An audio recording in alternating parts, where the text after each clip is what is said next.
Everyone, welcome to Anglo physics again. आज हम बात करेंगे एनएसईपी के कुछ ऐसे क्वेश्चंस की जो 12th वाले बच्चे और इवन जिन्होंने 11th थोड़ा बहुत पढ़ रखा है, क्योंकि 12th में आने के बाद 11th बहुत सारे बच्चों को लगता है कि हमें नहीं आता है। तो 12th वाले कॉन्सेप्ट्स पे मैंने ज़्यादा क्वेश्चंस लिए हैं। एक आधा कॉन्सेप्ट मैंने 11th का लिया है जो बहुत आसान होता है।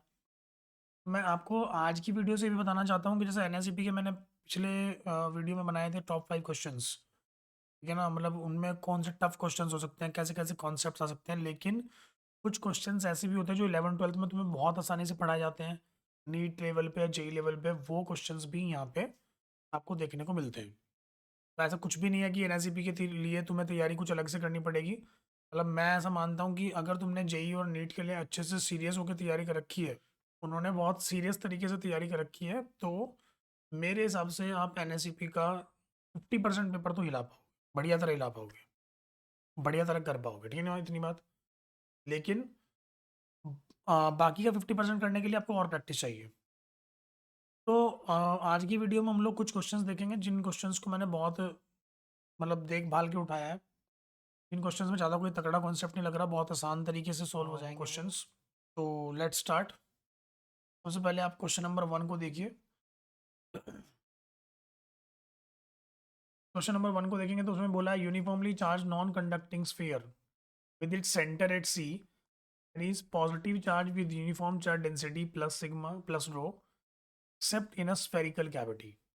पर यहाँ पे ना एक्चुअल में मतलब आप ऐसा मान के चलिए कि वॉल्यूम चार्ज डेंसिटी है, यहाँ पे चार्ज भरा हुआ है, ठीक है ना बात। और एक नॉन कंडक्टिंग स्फीयर है, इसके अंदर कैविटी बना दी है ना। उसने पूछा electric field E at any point inside the cavity. तो आपको क्या करना है, आपको ना कैविटी के अंदर बताना है इलेक्ट्रिक फील्ड। तो मैं आपको बता दूं कि भाई यहाँ पे ना आप लोग एक कंसेप्ट पढ़ते हो कि what is the formula of electric field inside the solid sphere.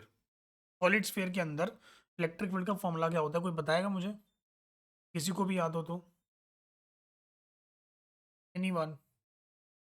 अगर आपको याद है तो आप एक बार वीडियो को पॉज कीजिए और एक बार उस फॉर्मूले को अपनी कॉपी में लिखिए। उसके बाद वीडियो को वापस से प्ले कीजिएगा, राइट रॉन्ग। अगर याद नहीं है तो एक बार देखो मैंने कैसे इलेक्ट्रिक फील्ड हम कैलकुलेट कर सकते हैं किसी भी सॉलिड स्फीयर के अंदर। तो वो फॉर्मूला आपको याद रहना चाहिए। अगर हमारा कोई भी सॉलिड स्फीयर होता है, उसकी कैविटी मतलब उसके अंदर सेंटर से अगर मैं स्मॉल आर वेक्टर की दूरी पे, मतलब स्मॉल आर पोजीशन वेक्टर पे इलेक्ट्रिक फील्ड कैलकुलेट करता हूँ, तो it is actually in this direction, right. And electric field is given by rho are vector by 3 epsilon naught. ये रिलेशन मैं एक्चुअल में क्लास में बताता हूँ, तो मैं इसको बताता हूँ कि ये स्केलर फॉर्म में भी रिलेशन सही होता है और वेक्टर फॉर्म में भी। मतलब मैं इसको इलेक्ट्रिक फील्ड का मैग्नीट्यूड लिखना चाहूँ तो rho R by 3 epsilon naught लिख सकता हूँ, और वेक्टर लिखना चाहूँ तो rho are vector by 3 epsilon naught लिख सकता हूँ, दोनों में सही हो जाएगा, ठीक है ना बात। ठीक है, अगर मुझे सॉलिड स्फीयर के अंदर इलेक्ट्रिक फील्ड पता है तो इस क्वेश्चन को करना मुझे बहुत आसान हो जाएगा, राइट रॉन्ग। देखो ये ना इरोडॉव का भी क्वेश्चन है, ये इरोडॉव का क्वेश्चन है, ये प्रूव करवाता है इरोडॉव, ठीक है ना बात। तो हुआ क्या, इन्होंने ना कैविटी बना दी अंदर। तो मुझे सोच के बताइए, अगर मान लो मैं कैविटी अंदर क्रिएट कर दूं, मैं फिलहाल थोड़ी देर के लिए इसको हटा रहा हूँ। अगर मैं यहाँ से इसको हटा दूँ, राइट, और मैं इसके अंदर ना कैविटी क्रिएट कर देता हूँ, ठीक है। देखो जरा एक बार, लेट अस से हमारे पास एक कैविटी है, ठीक है। अब तुम ध्यान से देखो, अगर मान लो मुझे कैविटी के अंदर किसी भी पॉइंट पे क्या निकालनी है, इलेक्ट्रिक फील्ड कैलकुलेट करनी है। लेट अस से दिस इज द पॉइंट, ठीक है। ये मैंने कोई 3 पॉइंट ले लिए, ये है इलेक्ट्रिक, ये है हमारा O1, ये है हमारा O2 और ये हमारा P पॉइंट है, मान लो, ठीक है बात। ऐसा मान के चलते हैं O1 is the centre of the complete sphere, O2 is the centre of the cavity, and P is any arbitrary point जिसमें हम इलेक्ट्रिक फील्ड कैलकुलेट कर रहे हैं, ठीक है। तो करते क्या है, ध्यान से देखो। मैंने O1 से लेके O2 तक एक वेक्टर बनाया, O1 से लेके O2 तक एक वेक्टर बनाया, ऐसा कुछ करके, इन बात, जिसको मैं O1 O2 वेक्टर बोल रहा हूँ। फिर मैंने क्या करा, O2 से लेके P तक का एक वेक्टर बनाया जिसको मैं O2 P वेक्टर बोल रहा हूँ, और एक O1 से लेके P तक का वेक्टर बनाया जिसको हम O1 P वेक्टर बोल रहे हैं, ठीक है बात। तो एक O1 O2 वेक्टर है, एक O2 P वेक्टर है, और एक O1 P वेक्टर है, ठीक है ना। अगर इन तीनों को वेक्टर्स को मैं ध्यान से देखूं तो अगर आप देख पा रहे होंगे शायद से, इन तीनों वेक्टर में ना दो वेक्टर जो हैं वो सेम ऑर्डर में है, O1 O2 vector, O2 P vector. अगर ये दोनों वेक्टर सेम ऑर्डर में, दैट मीन्स सेम ऑर्डर वाले वेक्टर्स को जोड़ा जाता है। ट्रायंगल लो के हिसाब से क्या बोलते हैं ट्रायंगल लो, कि जो अपोजिट ऑर्डर वाला वेक्टर होता है वो बाकी दो जो सेम ऑर्डर वाले वेक्टर्स होते हैं उनको सम देता है, राइट? तो can I say that O1 P vector equals to O1 O2 vector plus O2 P vector. अच्छा, तो आप एक काम कीजिए ना, इन सारी वेक्टर्स की लेंथ डिफाइन कर लीजिए। मैंने बोला कि लेटर से O1 O2 तक की दूरी ए है, O2 P तक की दूरी B है, और O1 P तक की दूरी C है, राइट? तो बताइए O1P कितना आ जाएगा? O1P आ जाएगा C vector equals to A vector plus B vector. मैंने फिलहाल अब इसको यहीं पे छोड़ दिया, राइट रॉन्ग? चलिए अब लिखते हैं इलेक्ट्रिक फील्ड। मुझे बताइए सबसे पहले कि अगर मैं इस पूरे सॉलिड स्फीयर की वजह से इलेक्ट्रिक फील्ड लिखना चाहूँ P पॉइंट पे, तो क्या लिखूंगा? E1 electric field, it will be rho 1, sorry density तो रो दे रखी है हमें, राइट? तो रो 1 लिखने की जरूरत नहीं है, रो लिख के काम चल जाएगा। रो इनटू, अब मुझे बताइए ये जो मेरा सेंटर है, बड़े स्फीयर का सेंटर से लेके उस P पॉइंट तक की वेक्टर कितना है? C vector. तो rho C vector by 3 epsilon naught. Even vector समझ में आया? वैसे E2 वेक्टर कितना आएगा? E2 vector is electric field due to a cavity. Cavity के सेंटर से लेके P पॉइंट तक का वेक्टर कितना? B वेक्टर है ना? तो रो B vector by 3 epsilon not. अच्छा, जो कैविटी की इलेक्ट्रिक फील्ड होगी ना, वो नेगेटिव में आएगी। क्यों आएगी वो नेगेटिव में? बिकॉज मैं मान के चल रहा हूँ कि वहाँ पे अपोजिट चार्ज रखा हुआ है, ठीक है बात? तो हम क्या करते हैं, पूरे स्फीयर की इलेक्ट्रिक फील्ड निकालते हैं, फिर कैविटी की निकालते हैं, और फिर पूरे स्फीयर वाले में से कैविटी की माइनस कर देते हैं, क्योंकि एक्चुअल में कैविटी की इलेक्ट्रिक फील्ड जो होती है वो अपोजिट मान लेते हैं, ठीक है? मैं एक काम करता हूँ, मैं लिखता हूँ E net electric field equals to दोनों का vector sum, E1 vector plus E2 vector, क्योंकि मैंने अपोजिट ऑलरेडी मान लिया, राइट? तो बताओ क्या, रो बाई 3 एप्सिलॉन नॉट कॉमन आ गया, अंदर क्या बचा मेरा? C vector minus B vector, और C माइनस B की वैल्यू यहाँ से देखो एक बार जरा। C माइनस B की वैल्यू क्या A वेक्टर के इक्वल आ रही है क्या? Rho upon 3 epsilon not A vector, right? इसका मतलब जो इलेक्ट्रिक फील्ड होती है कैविटी के अंदर, वो सिर्फ एक ही डिस्टेंस पे डिपेंड करती है, and that is the distance between the centre of the complete sphere and centre of the cavity. अच्छा, इसका मतलब कैविटी के अंदर किसी भी पॉइंट पे इलेक्ट्रिक फील्ड पूछे तो क्या हमें यही डिस्टेंस देखना है हमेशा? तो उसका मतलब ये हुआ कि यार इलेक्ट्रिक फील्ड कैविटी के अंदर हर पॉइंट पे सेम है, विद मैग्नीट्यूड विद डायरेक्शन सब सेम है। तो मुझे क्या बोलना चाहिए जरा सोच के बताओ। इलेक्ट्रिक फील्ड के 4 ऑप्शन दे रखे हैं, ध्यान से देखो। उन्होंने बोला बताइए इलेक्ट्रिक फील्ड जो होती है कैविटी के अंदर वो जीरो होती है, directly directed radially outwards, directed radially inwards, और यूनिफॉर्म। मैं तो यूनिफॉर्म बोलूंगा, यस और नो? क्योंकि हर पॉइंट पे रेडियली आउटवर्ड या इनवर्ड नहीं है। Are you getting it? तो क्या ये फॉर्मूला, ये तरीका आपको समझ में आया? अगर नहीं आया तो आप सीधा सीधा भी इसको देखो, जिसने बच्चे ने इस क्लास 12th में इसको कर रखा होगा डेरिवेशन को, और इवन मोस्टली करवाते हैं लोग, क्योंकि जब इरोडॉफ जब कैविटी पढ़ाते हैं तो इरोडॉफ की प्रॉब्लम होती है, बहुत फेमस प्रॉब्लम है ये भी, और एक सिलेंड्रिकल कैविटी भी, राइट और रॉन्ग? इस कैविटी का फॉर्मूला आता है रो ए वेक्टर बाई 3 एप्सिलॉन नॉट, और सिलेंड्रिकल कैविटी का आता है रो ए वेक्टर बाई 2 एप्सिलॉन नॉट। तो अगर कैविटी सिलेंड्रिकल होती, सिलेंडर के अंदर कैविटी होती, तो भी यूनिफॉर्म ही इलेक्ट्रिक फील्ड आती है, और यहाँ भी यूनिफॉर्म ही आएगी। इसमें कोई दिक्कत, कोई दुविधा अगर है तो मुझे कमेंट्स में ज़रूर बताइएगा। मैं कोशिश करूँगा कि आपकी दिक्कतों को दूर करा जाए। एक्चुअल में टाइम बहुत कम मिल रहा है वीडियोस बनाने का, इस वजह से कोशिश कर रहा हूँ कि मैक्सिमम चीज़ें आपके साथ कवर कर लूँ एक ही वीडियो में, ठीक है ना बात? चलिए नेक्स्ट क्वेश्चन पे आते हैं। नेक्स्ट क्वेश्चन बहुत आसान है, क्लास 11 से है, जिन्होंने थोड़ा बहुत फ्लूइड्स पढ़ रखा है शायद उनको याद होगा। Water is filled in a vertical cylinder up to height H. Vertical cylinder है हमारे पास, उसके अंदर ना एक वाटर, मतलब पानी भर दिया गया, ठीक है ना बात? पानी हाइट एच तक भर दिया गया, ठीक है? ऐसे करके एच हाइट तक पानी भर दिया गया। उन्होंने बोला the cylinder is made to rotate with an angular velocity omega about a vertical axis coinciding with the axis of the cylinder, ठीक है? The water surface seen from the top appears as. उन्होंने बोला कि एक cylinder को ना हमने घुमा दिया, वर्टिकल एक्सिस के बाद घुमाया ओमेगा से, बताइए जो सरफेस बनेगा ऊपर से वो कैसा दिखेगा? इक्वेशन देख लेते हैं एक बार। आपको अच्छे से पता है कि जब सिलेंडर घूमता है एक्चुअल में ओमेगा से, आपको पता है पानी कैसे चला जाता है? पानी ऐसे हो जाता है, तुमने अपने घर में मिक्सर चलते हुए देखा होगा, राइट रॉन्ग?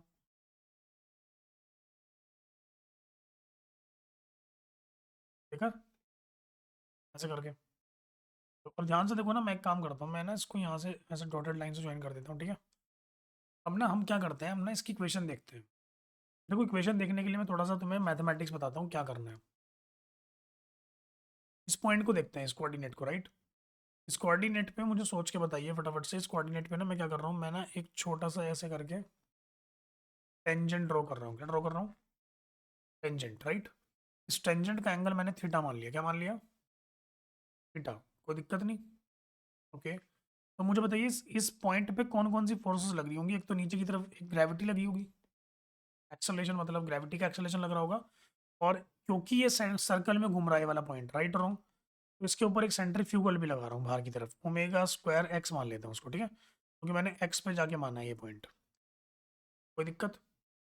अब ना ऐसा बोला जाता है कि अगर सरफेस को मेंटेन रखना है, सरफेस को मेंटेन करने के लिए आपको क्या करना पड़ेगा, आपको जो दो एक्सेलरेशंस आपके पास आ रही हैं, दोनों एक्सेलरेशंस के component along the surface same होने चाहिए।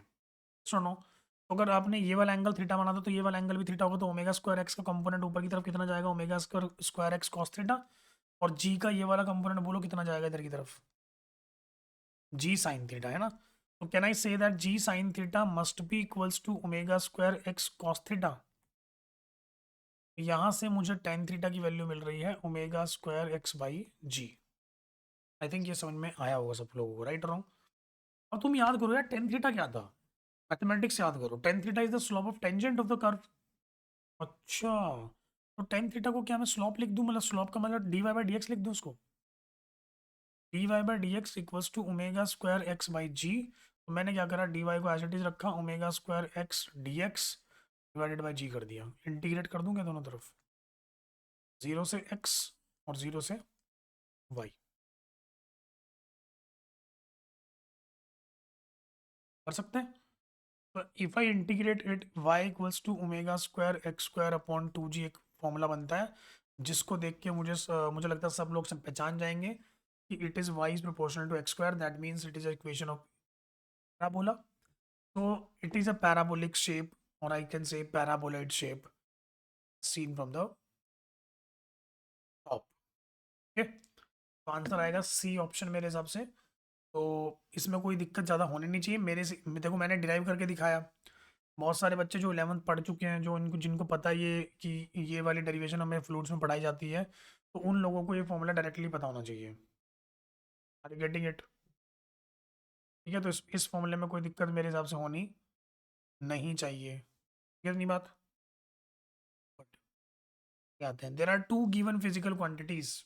ये क्वेश्चन यूनिट्स एंड डायमेंशन से है भाई साहब। जेई मेंस उठा लो, जेई एडवांस उठा लो, कोई भी पेपर उठा लो, यूनिट्स एंड डायमेंशन का एक क्वेश्चन फिक्स है। एसईपी में भी सेम है। प्लीज़ एनएसईपी के लिए भी आप यूनिट्स एंड डायमेंशंस को अच्छे से पढ़ के जाइए, एरर्स को अच्छे से पढ़ के जाइए, क्योंकि क्वेश्चन पक्का आएगा, पक्का। ठीक है। There are two given physical quantities, A equals to F upon rho V square D, और B equals to rho V D by eta. कितनी बात, देखो मेरे हिसाब से जो अगर मैं देखूँ तो मुझे तो बहुत सारी चीज़ें नज़र आ रही हैं यहाँ पे। पास में आ रही है, बट शायद से आप लोगों को नज़र ना आए वो चीज़ें। उन्होंने बोला F is the force, rho is the density, D is the diameter, V is the velocity, eta is the coefficient of viscosity. उन्होंने पूछा कौन डायमेंशन लेस है। तो मैं तो तुम्हें सीधा सीधा बता सकता हूँ, लेकिन एक चीज़ से समझा देता हूँ। A equal to F upon rho V square into D है ना। तुमने पढ़ रखा है हाफ रो वी स्क्वायर, पढ़ रखा है ये क्या होता है हाफ रो वी स्क्वायर? बताओ, kinetic energy per unit volume. मतलब मैं तो यार सिंपल सी बात बोलता हूँ, चलो ठीक है डायमेंशंस लगा लेते हैं। M L T minus two होती है डायमेंशन फोर्स की। रो की डायमेंशन क्या होती है, मास बाई वॉल्यूम होता है ना ये। तो M one L minus three होता है। वी स्क्वायर वेलोसिटी होता है, वेलोसिटी होता है L one T minus one, तो L two T minus two हो जाएगा। और डायमीटर एल वन हो जाएगा, है ना। ध्यान से देखो, इसको सॉल्व करेंगे तो एल थ्री से एल माइनस थ्री खत्म, टी माइनस टू से टी माइनस टू खत्म, एम वन से एम वन खत्म, मतलब एल वन बच गया है। तो लेंथ की डायमेंशन है, यस और नो? इसकी डायमेंशन है ये, लेंथ की डायमेंशन है। ठीक है, दूसरी देख लेते हैं एक बार। B equals to rho V D on eta. वैसे मुझे पता है डायमेंशन लेस क्योंकि ये क्रिटिकल वेलोसिटी का, सॉरी, ये रेनॉल्ट नंबर का फॉर्मूला होता है, अगर आपको याद हो तो। जिसने नहीं पढ़ रखा वो छोड़ दो। M one L minus three, मैंने डेंसिटी का डायमेंशन लगा दिया। वेलोसिटी का dimension L one T minus one होता है। डायमीटर का डायमेंशन एल वन हो जाता है। और ईटा का डायमेंशन क्या होता है, कोई बताएगा? L minus one T minus one. ठीक है, T-1 से T-1 खत्म, और L3 L-3 L2 से L-1 खत्म, M1 से M1 खत्म, सब खत्म हो गया। M0 L0 T0। तो क्या बी हो गया हमारा डायमेंशन। कितना आसान क्वेश्चन है, सोच के देखो एक बार। जिसको डायमेंशंस याद है उसके लिए बहुत आसान क्वेश्चन है। क्लास 11th वाले भी आराम से कर सकते हैं, कोई दिक्कत नहीं होनी चाहिए इसमें मेरे हिसाब से। यस और नो।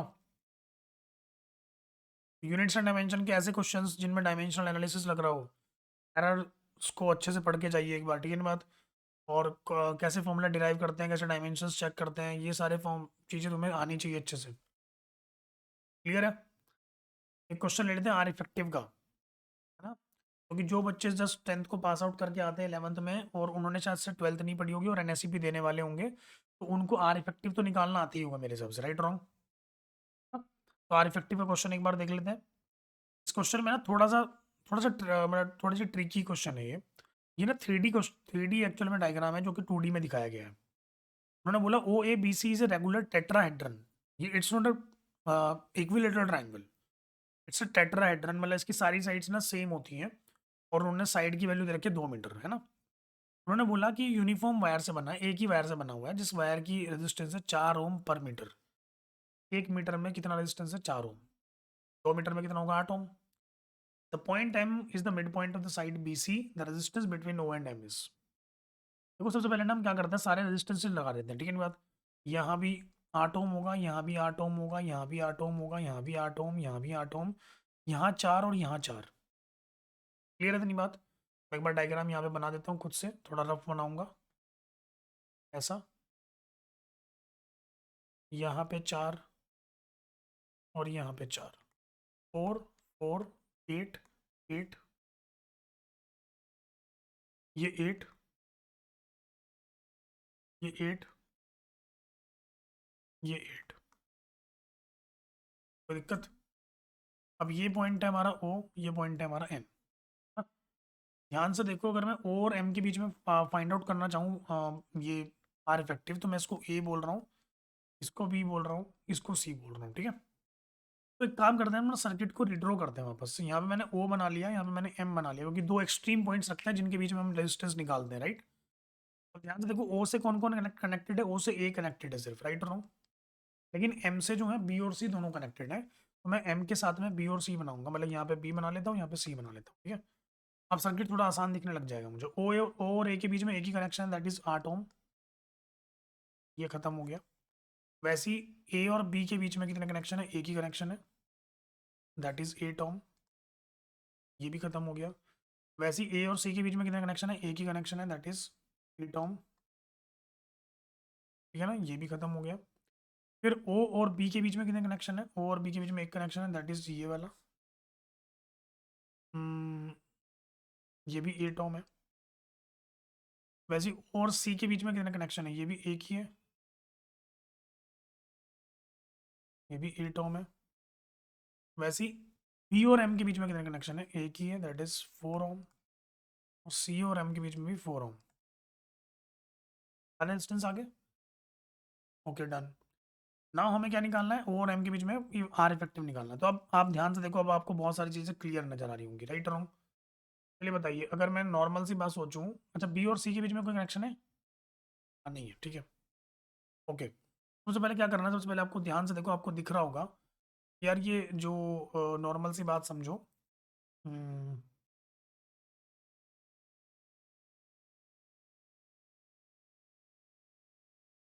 समझो। थोड़ा आसान तरीके से बताता हूँ।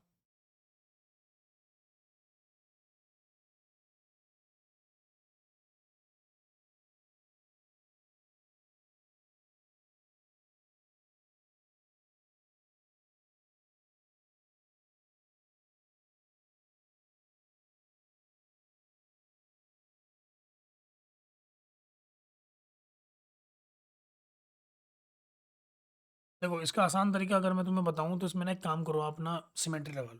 कौन सी सिमेट्री लगाऊंगे? पैरेलल सिमेट्री, ठीक है। देखो इसमें क्या करते हैं, ओ और एम को ना ऐसे ज्वाइन करते हैं यहाँ से। ध्यान से देखो, इस सर्किट को मैं ध्यान से देख रहा हूँ, जैसा सर्किट मुझे ऊपर दिख रहा है वैसा सर्किट मुझे नीचे दिख रहा है। तो पैरेलल सिमेट्री क्या बोलती है कि आप क्या करो, नीचे वाले सर्किट को ना फोल्ड कर दो, ऊपर ले जाओ, राइट और रॉन्ग। तो देखो ये वाला 8 ओम जो है ना, ये वाला 8 ओम इसके ऊपर आ जाएगा यहाँ पे, ठीक है। ये वाला 8 ओम यहाँ आ जाएगा इसके ऊपर, ये वाला, ठीक है। 4 ओम यहाँ पे आ जाएगा।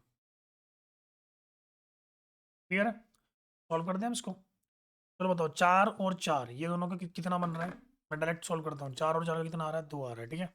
ये 8 और 8 का कितना आ रहा है, ये 4 आ रहा है। ये 8 और 8 का 4 आ रहा है, ये 8 एज इट इज रहेगा, राइट और रॉन्ग।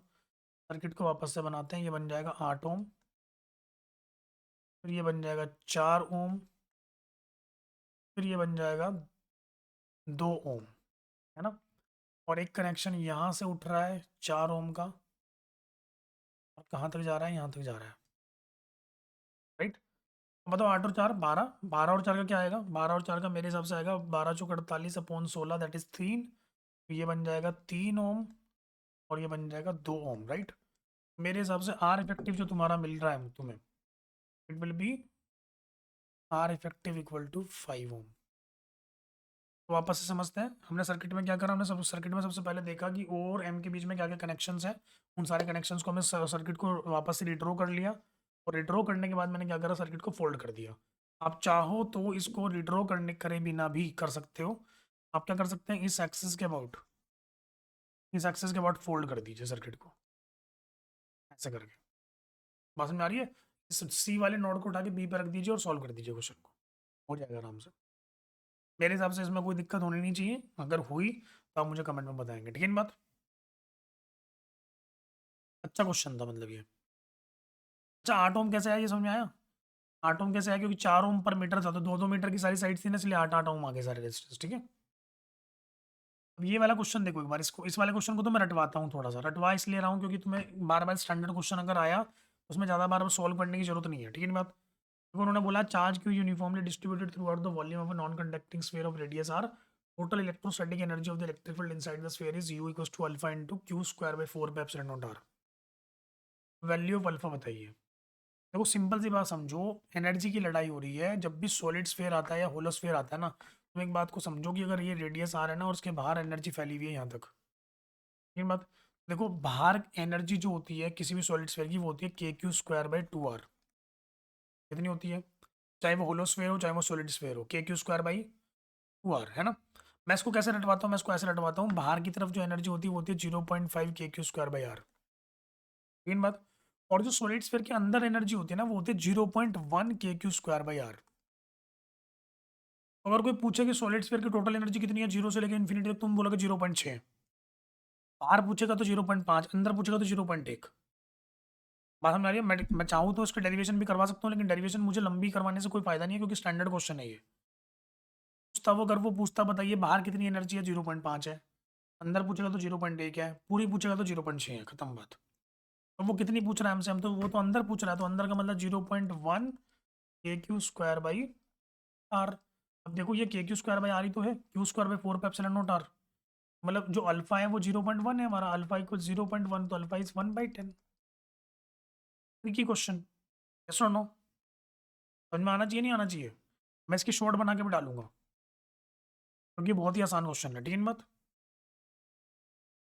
ये क्वेश्चन जो है ये थोड़ा टफ है, थोड़ा लेंदी है क्वेश्चन, राइट रॉन्ग। इसमें ना एक्चुअल में ये अनबैलेंस ब्रिजस्टोन ब्रिज हमें दे दिया गया। और आपको पता है कि क्लास में ये करवाया जाता है, जब तुम्हें सर्किट सॉल्व कराया जाता है तो अनबैलेंस ब्रिजस्टोन ब्रिज तुम्हें सॉल्व कराया जाता है, राइट रॉन्ग। तुम एक बार यहाँ बना लेता हूँ। ये एक पहला जो कैपेसिटर है वो 4 माइक्रोफेरेड का है। C3 जो है वो हमारा 2 माइक्रोफेरेड का है।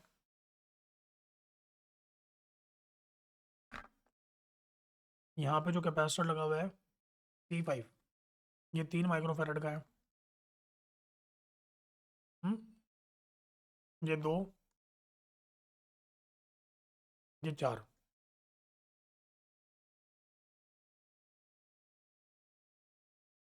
ये 12 वोल्ट है, ठीक है। सबसे पहले एक काम करते हैं, इसको मान लेते हैं 12 वोल्ट, इसको मान लेते हैं 0 वोल्ट, ठीक है। और मैं क्या करता हूँ ना, मैं इसको एक्स मान लेता हूँ, इसको वाई मान लेता हूँ। दो पोटेंशियल मुझे नहीं पता, मुझे एक्स और वाई निकालने हैं। एक्स और वाई निकालते मेरा काम हो जाएगा, मेरे आंसर आ जाएंगे सर। ये मल्टीपल करेक्ट है शायद से क्वेश्चन, ठीक है। करना क्या है, सबसे पहले ध्यान से देखो। सबसे पहले आपको पता है कि मैं जब एक्स की इक्वेशन बनाता हूँ तो मैं एक्स को मानता हूँ ग्रेटेस्ट। एक्स से 3 चार्ज निकले होंगे, एक चार को एक इधर गया होगा, एक इधर गया होगा, एक इधर गया होगा, राइट रॉन्ग?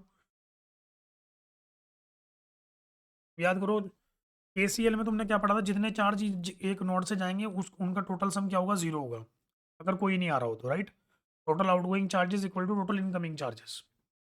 तो बताइए एक्स से कितने चार्जेस निकले, 3 चार्जेस निकले। चार्ज का फॉर्मूला होता है सीबी, क्या होता है फॉर्मूला, सीबी। तो बताओ पहला चार्ज कितना निकलेगा, एक्स माइनस 12 इंटू 4, है ना, क्योंकि कैपेसिटेंस है 4 और कितना पोटेंशियल खाया, एक्स माइनस 12 खाया। फिर एक्स माइनस वाई इंटू 3, फिर X minus 0 into 2 equal to 0, right? अगर मैं इसको सॉल्व करूँ तो कितना आता है भाई, ये 4x minus 48 plus 3x minus 3y plus 2x equal to 0। सही बात है क्या? 4 प्लस 3 7, 7 प्लस 2 9, 9x हो गया, माइनस 3y हो गया, इक्वल टू 48 आ गया, इक्वेशन नंबर 1। मेरे हिसाब से 3 का टेबल चल रहा है, तो 3x minus Y equals to ये आ जाएगा 16। इक्वेशन नंबर 1 बन गई मेरी, राइट? अब मैं y की इक्वेशन बनाता हूँ। मैं फिर से मान रहा हूँ कि y से सारे चार्जेस दूर जा रहे हैं। मतलब पहला चार्ज कितना आएगा, y minus 12 into 2 plus Y minus 0 into 4 plus Y minus X into 3 equal to 0। 2y minus 24 plus 4y minus plus 3y equals to 0। तो मेरे हिसाब से ये बन गया 9y और 3x भी तो था ना, माइनस का 3x इक्वल टू 0, ठीक है? तो माइनस का 3x इक्वल टू 24। अब दोबारा से फिर से 3 का टेबल चल रहा है, तो 3y कितना आ जाएगा, ये 3y minus x equal to 8।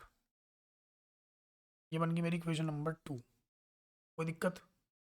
एक काम कर लेते हैं, इसमें 3 की मल्टीप्लाई कर लेते हैं, ठीक है? तो बन जाएगा 9y minus 3x equals to 24, जो ऊपर थी यार इक्वेशन, पागल ही हूँ मैं यार। इस इक्वेशन को उठा के इसके नीचे रख देता हूँ, राइट? देखो माइनस का 3x आ गया, प्लस का 9y आ गया, इक्वल टू 24 आ गया, राइट? सॉल्व कर दें। सॉल्व करा मैंने, 3x से 3x कट गया, 9y से y गया तो 8y, 24 प्लस 16 कितना हो गया, 40 हो गया। y की वैल्यू आ गई 5 वोल्ट। y की वैल्यू उठा के रख देते हैं ऊपर वाले इक्वेशन में, तो 3x इक्वल्स टू आ गया 16 minus 16 plus 5 that is 21। x की वैल्यू आ गई 7। तो भाई x आ गया 7 वोल्ट, y आ गया 5 वोल्ट, है ना? इसकी वैल्यू आ गई 7 वोल्ट, इसकी वैल्यू आ गई 5 वोल्ट। तो देखो एक क्वेश्चन, एक ऑप्शन में तो यही पूछ रखा है कि x और y का पोटेंशियल डिफरेंस बताइए, राइट?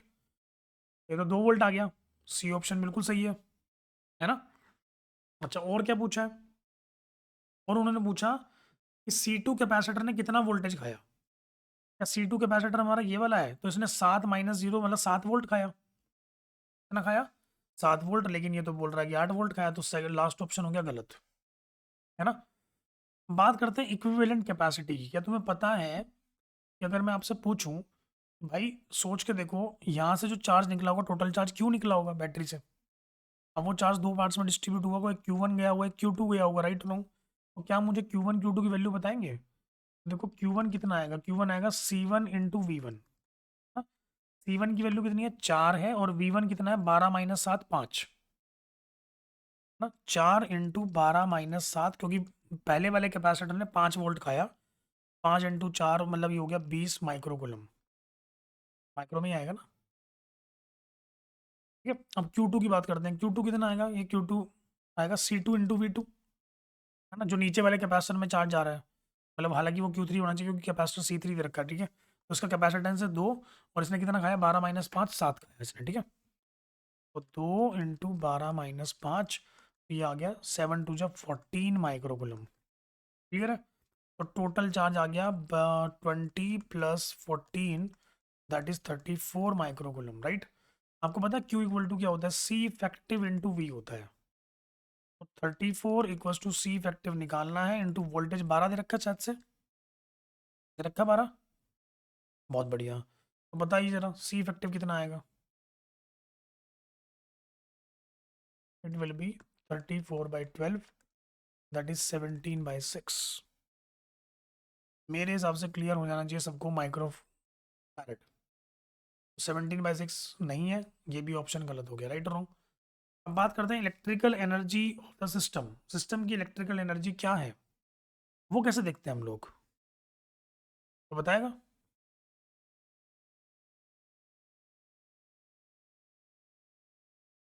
एनीवन?